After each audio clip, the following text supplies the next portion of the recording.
Herkese merhaba. Alaz Örgü kanalıma hoş geldiniz. Bugün sizlere görmekte olduğunuz bebek yeleğinin yapılışını anlatmaya çalışacağım. Yeleğin ismi Gonca Yelek. Kullandığım malzeme 100 gramı 240 metre olan %10 bambu içeriği olan yumuşacık bir bebe yünü. Şiş olarak ben 3,5 numara misinalı şiş kullandım. Siz el sıkılığınıza bağlı olarak 4 numara da kullanabilirsiniz. Ayrıca normal şişle örmek de mümkün. Yeleğe yakadan başladım. Roba artışlarını yaptıktan sonra gövde kısmını örerek tek parça halinde ve dikişsiz bir şekilde tamamladım. Yelek 6 aydan 12 aya kadar bebekler için uygun oldu. Ölçüleri beden genişliği 27-28 cm kadar, beden boyu 30-31 cm kadar. Farklı ip tercihleriyle, farklı düğme tercihleriyle hem kız hem erkek bebekler için örülebilecek bir yelek. Ben bu çalışmayı kız bebek için yapmıştım. Daha önce bu çalışmayı da bir erkek bebek için örmüştüm. Dediğim gibi hem kız hem erkek bebekler için oldukça uygun, güzel bir model oldu. Yaklaşık ip olarak 120 gram ip kullandım. İp tercihinize bağlı olarak tüketeceğiniz miktar biraz değişebilecektir. Evet, böyle bir giriş yaptıktan sonra dilerseniz hep beraber yapılışına başlayalım.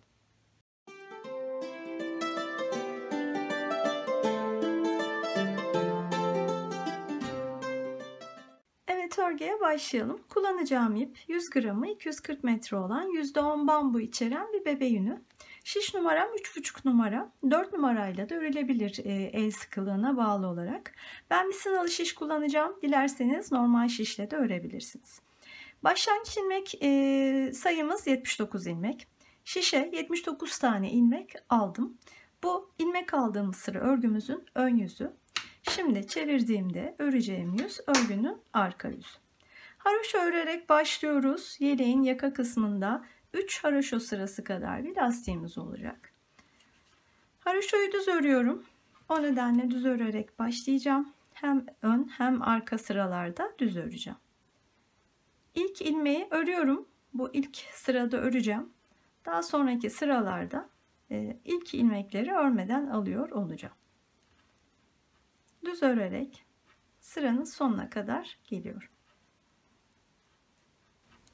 Sıra sonundayım. Son ilmeği de örerek sırayı tamamlıyorum. Şimdi örgüyü çevirdiğimizde artık örgünün ön yüzündeyiz. Bakın bir sıra haroşamız oluştu.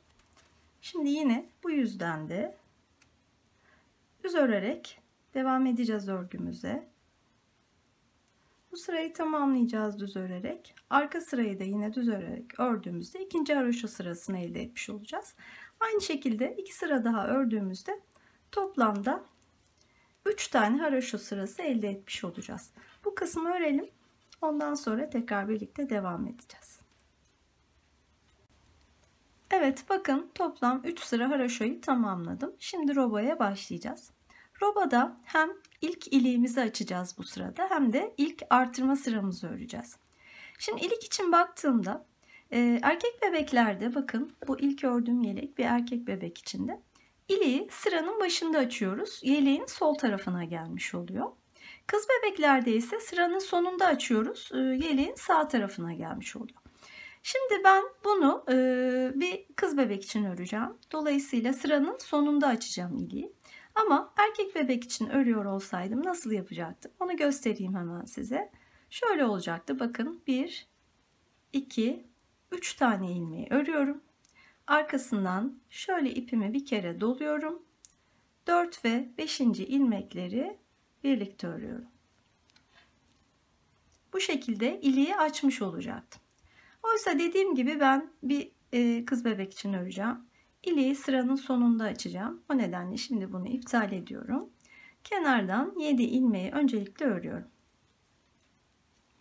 Her iki tarafta 7 tane ilmeğimiz bizim bakın şu kenarlardaki düğme ve ilik bantlarımızı oluşturacak ve haroşa örgüden oluşacak. Yani her iki yüzde de bu 7 ilmeği düz örüyor olacağız.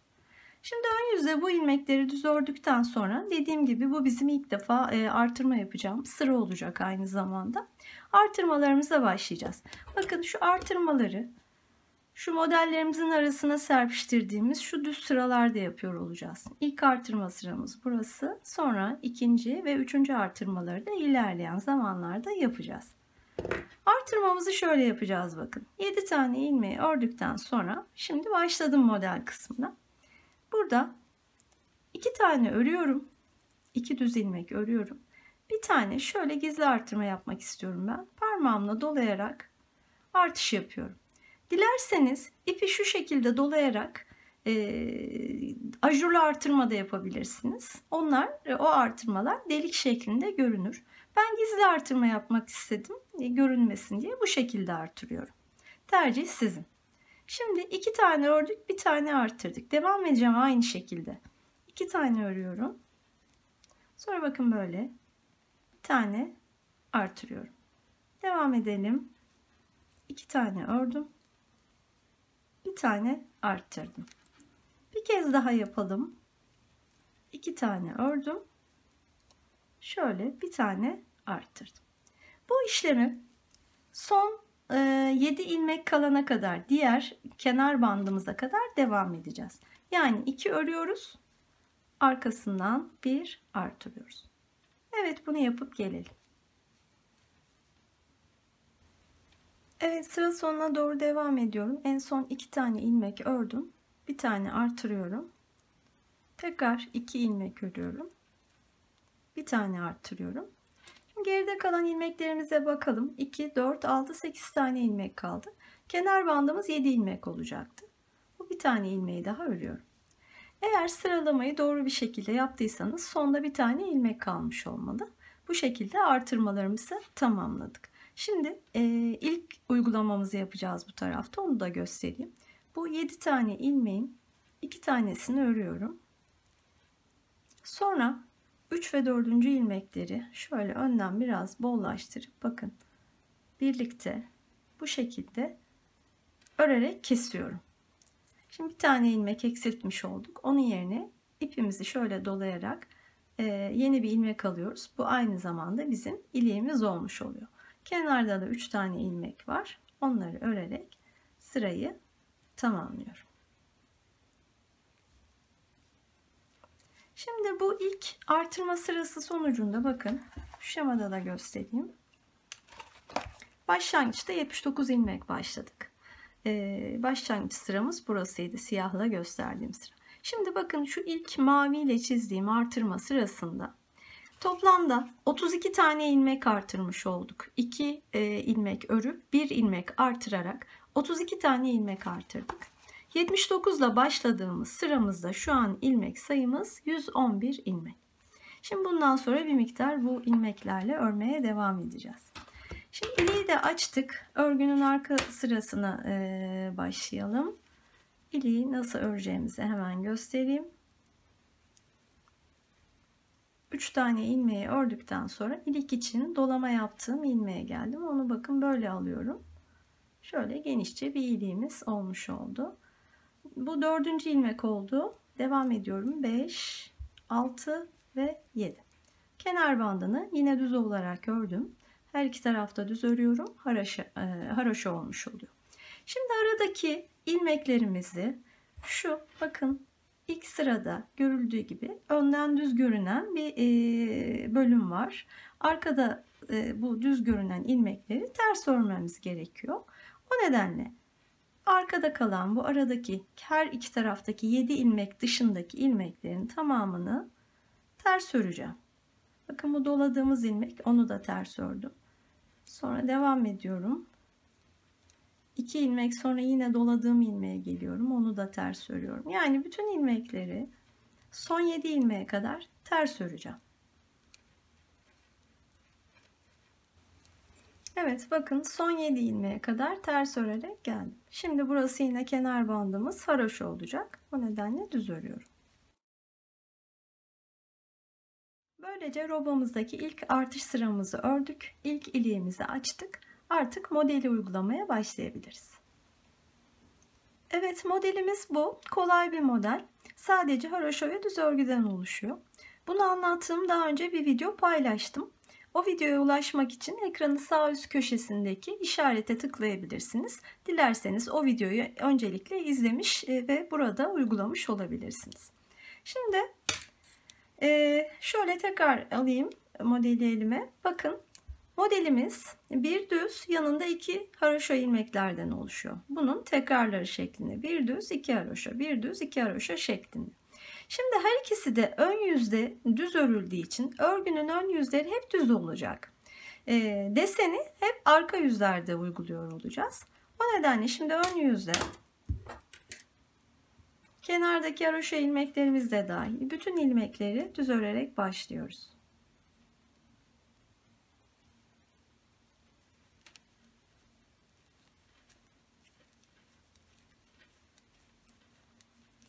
Yedi ilmeği ördüm. Aradaki model ilmeklerini de düz örerek devam ediyorum. Düz örerek sıranın sonuna kadar geldim. Şimdi arka yüzdeyiz. 7 ilmek düz.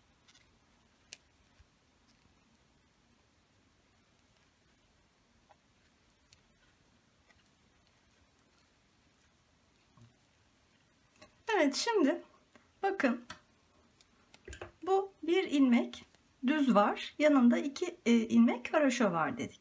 Bu ilmeğin, düz ilmeğin ön yüzde düz görünebilmesi için arka yüzde bu ilmeğin ters örülmesi lazım. Haroşa ilmeklerimiz yine düz örülecek. Şimdi bunu yapıyoruz. Önce bakın, bir tane ters örüyorum. Arkasından 2 tane düz örüyorum. Bir ters, 2 düz. Bir ters, 2 düz. Bu kadar basit örneğimiz. Bu şekilde devam edelim.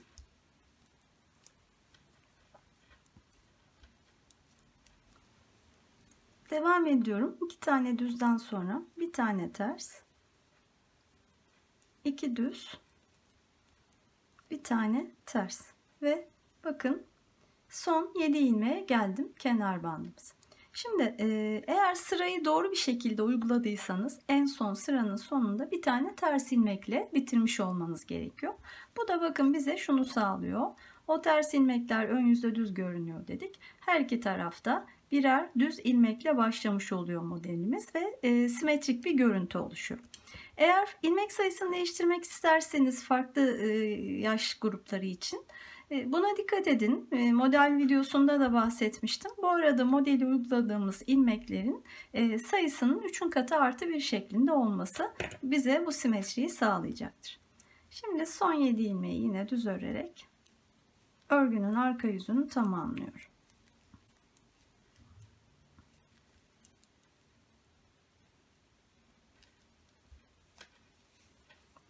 Şimdi ön yüzlerde hep düz örüyoruz demiştik. Yine bu sırada bütün ilmekleri düz öreceğiz. Bakın, şu an tam belirgin değil ama bir tane haroşa sırası oluştu. Şuradan bakarsak yine bu model kısmında bakın 1, 2, 3 tane haroşa sırası olması gerekiyor. Biz şu an bir taneyi oluşturduk. Aynı işlemi 2 tane daha olacak şekilde devam ettireceğiz. Yani ön yüzdeyim. Bütün ilmekleri, kenar bandı ve aradaki ilmeklerin hepsini düz örüyorum.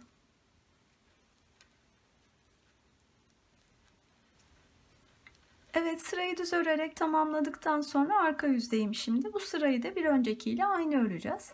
Yani kenardan 7 tane ilmeği düz ördükten sonra bakın. Bir ters, 2 düz. Bir ters, 2 düz şeklinde devam ediyorum. Son 7 ilmeğe kadar.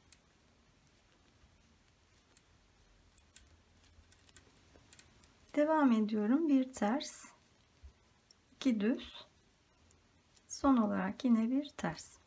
Kenarda 7 ilmeğim kaldı, düz örüyorum.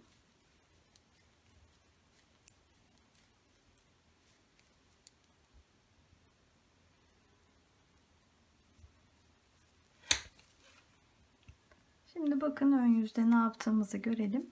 Bakın, 2 haroşa sırası oldu model kısmı. Şimdi bir haroşa sırası daha öreceğiz. Yani son 2 sırayı Bir kez daha tekrarlayacağız. Ön yüzde bütün ilmeklerimiz düz. Arka yüzde kenarlarda 7 ilmek düz. Ortada bir ters 2 düz, bir ters 2 düz şeklinde. Bu iki sırayı örelim. Tekrar görüşelim. Evet, bakın şu an itibariyle modelde 1, 2, 3 haroşa sırası tamamlanmış oldu. Şimdi bundan sonraki kısmında modelin 3 haroşa sıramız var. Yani bütün ilmekler haroşa. Bu demektir ki 6 sıra boyunca toplam ön ve yüz 3'er kez toplam 6 sıra olmak üzere bütün ilmekleri düz örüyorum ve 3 haroşa sırası elde ediyorum. Yine bu sıralarımızı da örüp tekrar görüşelim. Evet, bakın 3 sıra haroşoyu da ördüğümde modelin bir tekrarını tamamlamış olduk. Şimdi şuradan bakarsak bakın şu kısım bitti buraya kadar. Şimdi bu aradaki düz kısımlarda artırıyoruz demiştik. Şimdi yine düz sıramız var ve bu sırada ikinci artırmamızı yapacağız. Artırma yöntemimiz yine aynı olacak. Başını birlikte yapalım. 7 ilmek düz ördükten sonra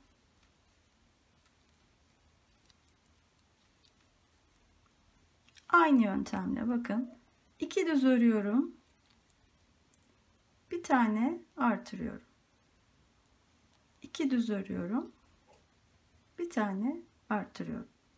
Bu şekilde devam edelim artırmamıza. Devam ediyorum. 2 düz, bir artırıyorum, sonra bir düz daha ördüğümde bakın yine son 7 ilmeğe geliyorum. Onları da örelim.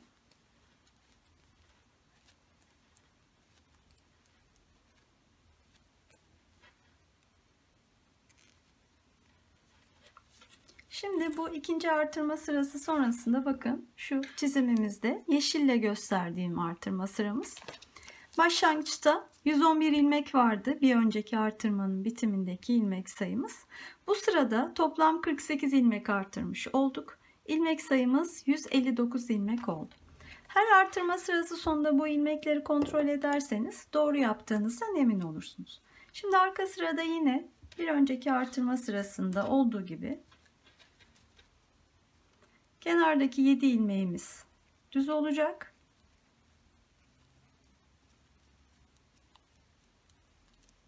Ardından bu aradaki bütün ilmekler ters örülecek. Son 7 ilmeğe kadar.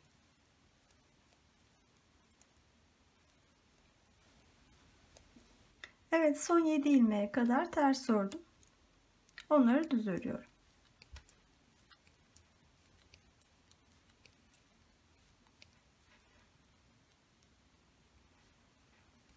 Böylece ikinci artırma sıramızı tamamladık. Şişte 159 ilmeğimiz var. Şimdi şuradan bakarsak bakın. Birinci artırma sırası birinci model. İkinci artırma sırası. Şimdi sırada ikinci modelimiz var.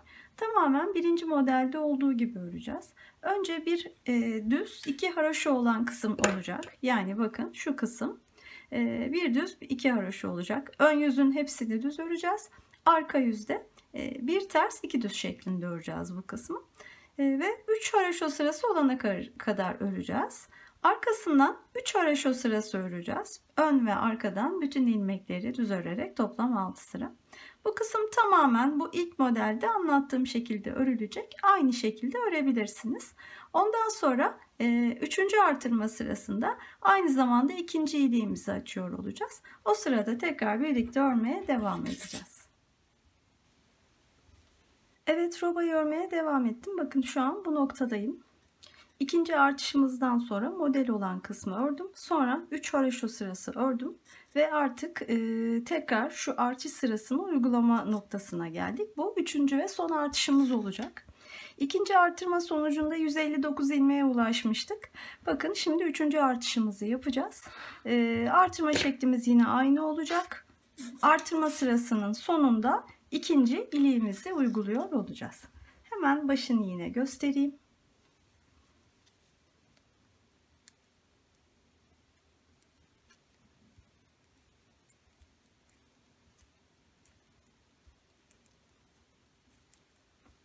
7 tane kenar bandını ördüm. Şimdi artırma noktasındayım. 2 düz, 1 artır. 2 düz, 1 artır. Daha önceki artırmalarımızla tamamen aynı şekilde bu artırma sıramızı da öreceğiz. Sıra sonuna kadar gelelim. Burada ikinci iliği açacağız birlikte. Sıra sonuna geliyorum. 2 ilmek ördüm. Bir tane artırdım. Bir tane daha ördüm ve son 7 ilmeğe geldim. Şimdi artırmalarımız bitti. Burada ikinci iliği açalım. İlk ilikte yaptığımız gibi 2 tane ilmeği örüyorum. 3 ve 4. ilmekleri birlikte örüyorum. Sonra bir dolama yapıyorum. Kalan 3 ilmeği de örüp sırayı tamamlıyorum. Evet, bu sırada son artırmamızı yaptık. 159 ilmekle başlamıştık bu sıraya. Toplam 72 ilmek artırmış olduk. 231 ilmeğe ulaştık. Bundan sonra artık artırma yapmayacağız. Bu ilmeklerimizle robayı örmeye devam edeceğiz. İkinci iliğimizi açtık. Burada ilk ilikle arada 2, 4, 6, 8, 10, 12, 14 sıra oldu haraşo sırası. Bundan sonraki iliklerimizi de 14 sıra aralıklarla yapmaya devam edeceğiz. Etek kısmına kadar, bitene kadar yeleğimiz. Şimdi dediğim gibi son artışı yaptık. Bundan sonraki kısımda model uygulamamız var yine. Önce bir kere daha model. Şurası bakın. 3. artırmamız şu sırada oldu. Arkasından modeli öreceğiz. Sonra 3 haraşo sırası öreceğiz ve kollarımızı keseceğiz. Şimdi bu noktada arka sırada bu aradaki düz sıramızdı. Arka sırada kenarlardaki 7 ilmek dışında kalan bütün ilmekleri ters öreceğiz. Ön sıraya geçtiğimizde dediğim gibi modeli uygulayacağız. 3 haraşo sırası. Sonra 3 haraşo sırası daha örerek robayı tamamlayacağız. Aynı olduğu için bu kısmı tekrar anlatmayacağım. Örelim bu anlattığım kısmı. Ondan sonra tekrar birlikte devam edeceğiz. Evet, en son konuştuğumuz kısmı tamamladım. Bakın 3. artış sırasını birlikte yapmıştık. Sonrasında bu kalan kısmı ördüm ve robayı tamamladım. Son görüntüsü bu şekilde oldu. Şöyle paylaşayım sizinle. Güzel bir roba oldu. Gayet muntazam ve düzgün bir robamız var. Derinliği, şu derinliği ölçtüğümde 12-12,5 santimetre kadar oldu. Şimdi bu noktadan itibaren artık kolları kesip gövdeyi örmeye devam edeceğiz. Bunun için ben ayrımlarını yaptım. Şöyle göstereyim size nasıl yaptığımı.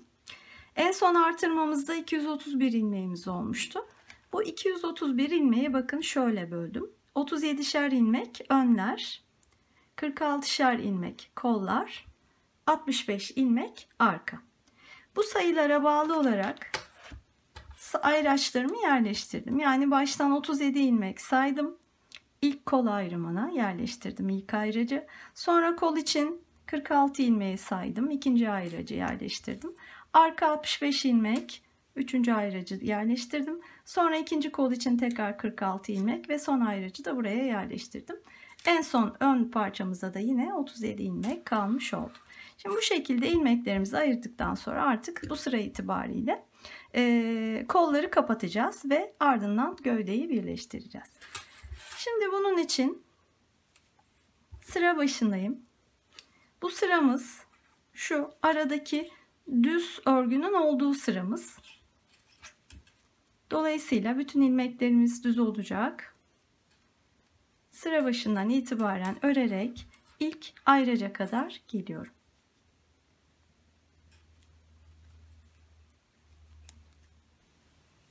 Ayraçtan önce 2 ilmeğe kadar ördüm.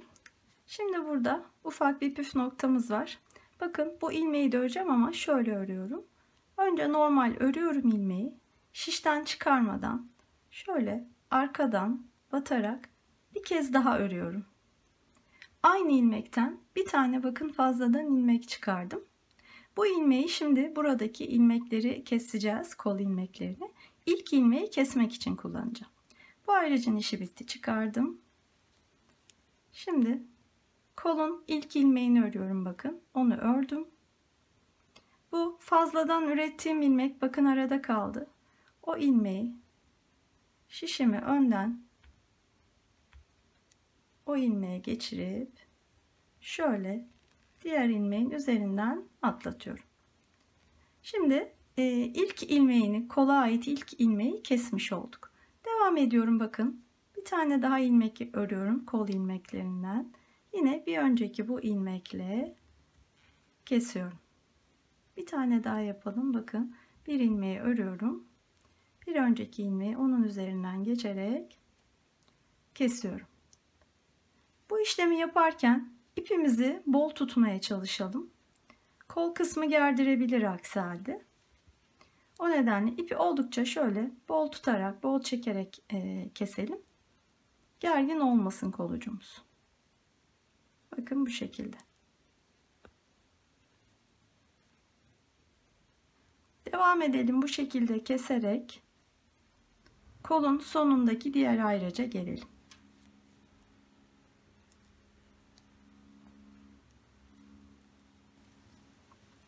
Evet, ayraca kadar bakın bütün ilmekleri kestim. Şimdi bu ayracı da çıkartıyorum. Burada bir tane ilmeğimiz kaldı, koldan artan ilmek. Buradaki ilk ilmekle onu da kesiyorum ve buradan itibaren arka parçayı örmeye başlıyorum. 65 ilmekti zaten bir sonraki ayraca kadar. Onları düz örüyorum.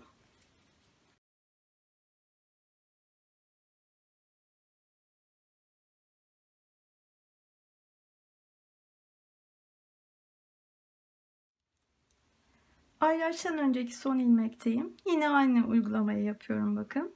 Bu ilmekten önce bir kez örüyorum. Bir de arka tarafından batarak örüyorum. Sonra bu ayracı çıkarıyorum. İkinci kol için ilmeklerimizi kesmeye başlıyoruz. İlk ilmeği örüyorum. Bu aradaki ilmeği onun üzerinden geçirerek kesiyorum. Devam ediyorum aynı işlemi.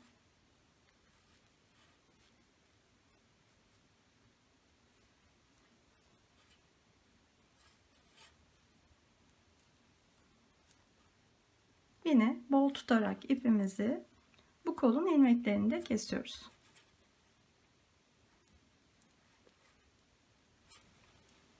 Evet, ayraca kadar ilmekleri kestim. Bu son kalan ilmeği de öne ait ilk ilmekle birlikte bakın böyle kesiyorum. Artık burada toplam 37 tane ikinci önün ilmekleri kaldı.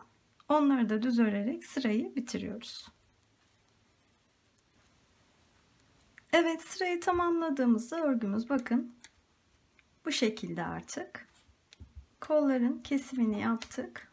Şöyle bakalım. Gayet düzgün, gerdirmeyen, esnek bir kesme.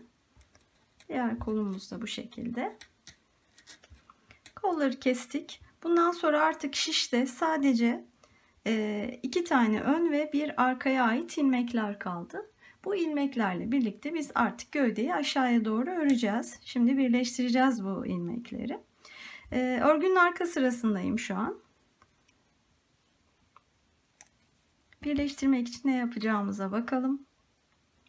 Kenardan 7 tane ilmeği düz örerek başlıyorum.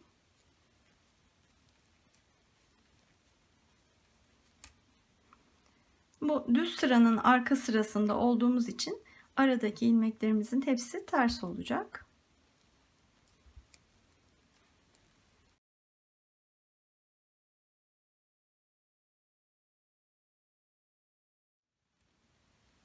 Bakın önün ilmeklerini ördüm. Arkanın ilmekleri burada. Şöyle şişte kaydıralım onları. Şişin ucuna doğru.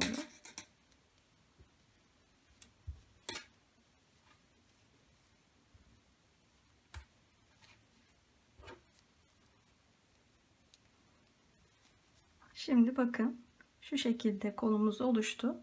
Bu kol altından birkaç ilmek alarak şimdi ön ve arkayı birleştireceğiz. 4'er ilmek alacağım ben kol altlarına. Şöyle yapıyorum, bakın yine parmağımı şöyle kıvırarak 1 2 sıkı alıyorum, biraz gevşek olmasın. 3 4 tane buraya ilmek ilave ettim. Şimdi arkanın ilmekleriyle burada birleştiriyorum. Sıkı tutalım ipimizi burada yine. Kol altında gevşeklik olmasın. Yine ters örerek devam edeceğiz. Diğer kol altına kadar. Evet, diğer kol altına geldim. Burada yine şöyle 4 tane ilmek alıyorum.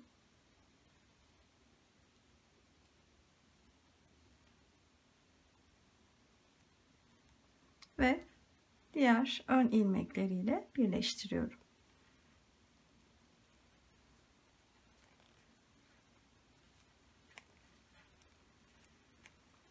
Böylece kol altı birleştirmelerini de yapmış olduk.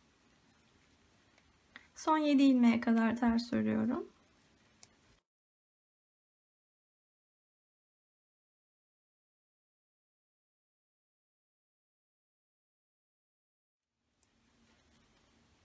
Son 7 ilmekteyim. Onları düz örüyorum.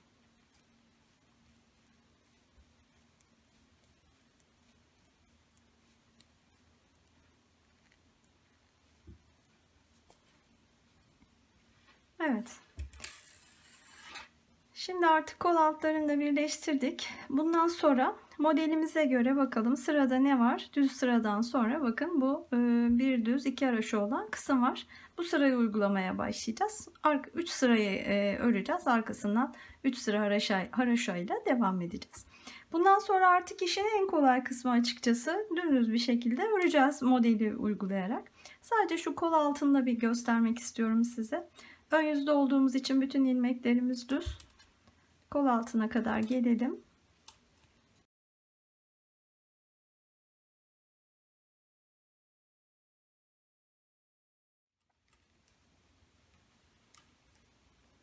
Evet, bakın kol altındaki ilmeklere geldim.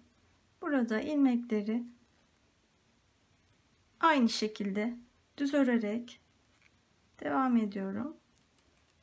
Bu ilmekler de gövdeye dahil olmuş oluyorlar.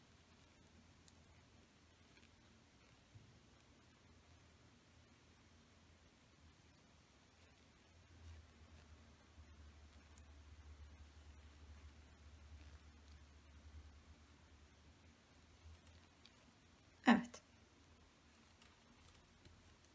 Bakın kol altı bu şekilde birleşmiş oldu. Aynı şeyi diğer tarafta da yapacağım. Oradaki ilmekleri de örerek iki tarafı birleştirmiş olacağım.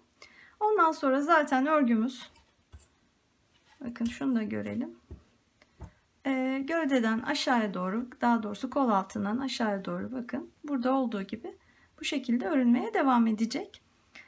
Boyunu istediğimiz gibi ayarlayabiliriz. Bu arada dikkat edeceğimiz başka bir şey ilikleri açmak olacak. Birinci ve ikinci ilik arasını 14 sıra yapmıştık. Aynı aralıklarla yeri geldikçe 3. 4. hatta 5. iliklerimizi açacağız.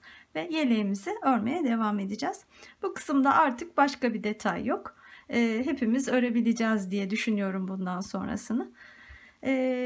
Tamamlayalım bu kısmı. Yine etek lastiğini kapatırken tekrar görüşelim. Evet, yeleği örmeye devam ettim bakın. Bu kol altından itibaren 1, 2, 3, 4, 5 kere model uyguladım. Şu uzunluk kol altından itibaren bu uzunluğumuz 18,5-19 santimetre kadar oldu. Şimdi şu daha önce ördüğüm yelekte bakın kol altından sonra 6 kere model uygulamıştım. Bu daha ince bir ipti. Şu an bir tık daha kalın bir iple ördüğüm için neredeyse bakın aynı uzunluğa erişmiş oldu yelek. O nedenle 6. modeli örmüyorum. Şöyle önden de göstereyim. Siz dilerseniz boyunu biraz daha uzun yapmak isterseniz bir model daha ekleyebilirsiniz. En son şu haroşa sırasını 4 sıra yaptım. İlikleri de göstereyim. Bakın 1, 2, 3, 4 tane ilik açtım. 5. ilik tam bu sıraya denk gelmişti. Bitireceğim için o iliği açmadım. Toplam 4 tane ilik olmuş oldu. Dediğim gibi dilerseniz daha uzun yapmak da mümkün. Bir model daha uzatırsınız. O zaman 5. iliği de bu sırada uygulamış olursunuz. Şimdi etek lastiğini kapatarak yeleği tamamlayalım. Evet, etek lastiğini kapatıyoruz. Örerek kesme tekniğiyle kapatacağım. İlk 2 ilmeği ördükten sonra 1. ilmeği 2. ilmeğin üzerinden geçiriyorum. Bir ilmek daha örüyorum. Tekrar ilk ilmeği onun üzerinden geçiriyorum. Bir ilmek daha örüyorum. İlk ilmeği üzerinden geçiriyorum. Bu şekilde bütün ilmeklerimizi kapatacağız. Yine ipimizi gergin tutmayalım. Etek ucu gergin durmasın. Bol tutmaya çalışalım.